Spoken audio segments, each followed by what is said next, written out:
अक्सर देखा जाता है जब भी किसी की शादी की बात चलती है तो सबसे पहले कुंडली मिलान किया जाता है। उसके पश्चात यह देखा जाता है लड़का या लड़की में से कोई मांगलिक तो नहीं है। अगर कोई एक मांगलिक होता है और दूसरा मांगलिक नहीं होता है तो उस विवाह के लिए मना कर दिया जाता है, जबकि अगर दोनों मांगलिक हों तब उसके विवाह के लिए बात को आगे बढ़ाया जाता है। कभी कभी कुंडली में मांगलिक दोष होने के बावजूद भी व्यक्ति के जीवन पर कोई नेगेटिव प्रभाव नहीं आता है या बहुत ही थोड़ा सा प्रभाव आता है, जबकि दूसरी तरफ किसी की कुंडली में मांगलिक दोष होने के बाद उसको काफी गंभीर परिणाम भुगतने पड़ते हैं। ऐसा क्यों होता है? वैसे तो इसके कई कारण हैं, जिसमें से कुछ के बारे में हम आज बात करेंगे। नमस्कार दोस्तों, मेरा नाम विनोद स्वामी है। मैं एक एस्ट्रोलॉजर और वास्तु कंसल्टेंट हूं।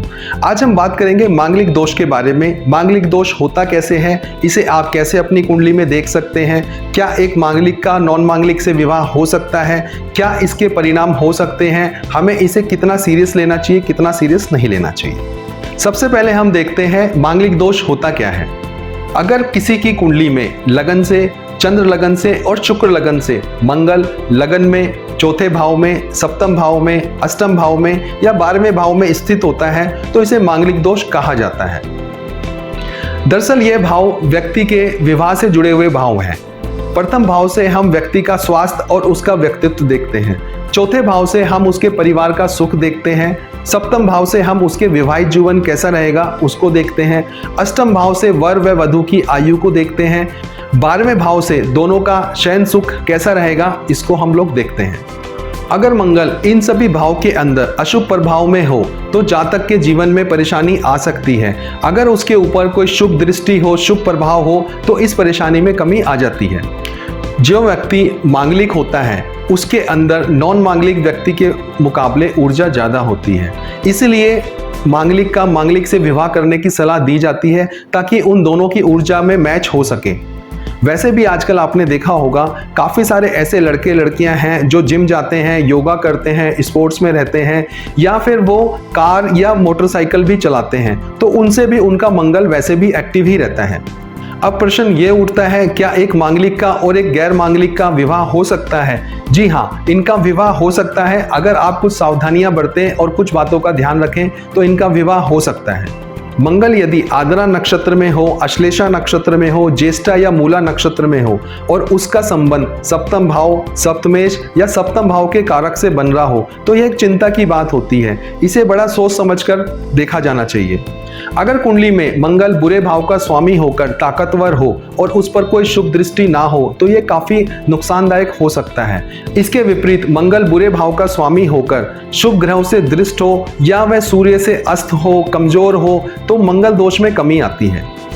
कुंडली मिलान के समय राशि मैत्रीगण 1 हो व अष्टकूट मिलान में 28 से ज्यादा अंक मिलते हो तब भी मंगल दोष में कमी आती है।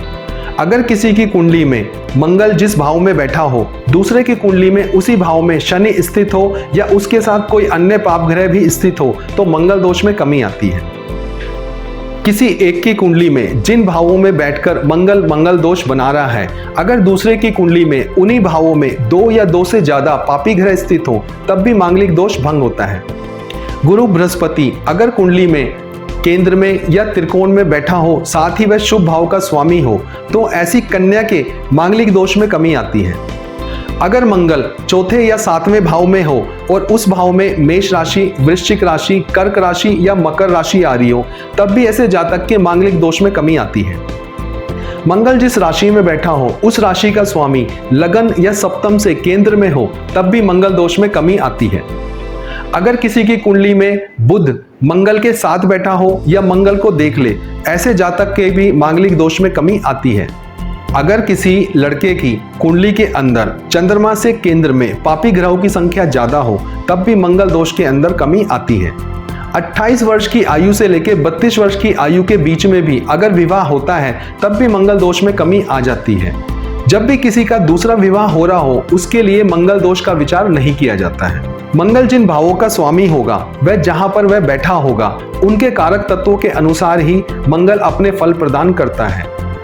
अगर कोई व्यक्ति मांगलिक हो और बताए गए तरीकों में से कई तरीकों से उसका मंगल दोष भंग हो रहा है तो ऐसा व्यक्ति गैर मांगलिक व्यक्ति से विवाह कर सकता है, उसमें कोई परेशानी नहीं आएगी। मंगल दोष शांति के लिए उज्जैन में शिप्रा नदी के किनारे मंगलनाथ का मंदिर है, जहां पे पूरे भारतवर्ष से लोग आते हैं और मंगल दोष की शांति की पूजा कराते हैं। उन्हें निश्चिंत ही यहाँ पर आकर लाभ प्राप्त होता है, यहाँ से कोई निराश नहीं जाता है।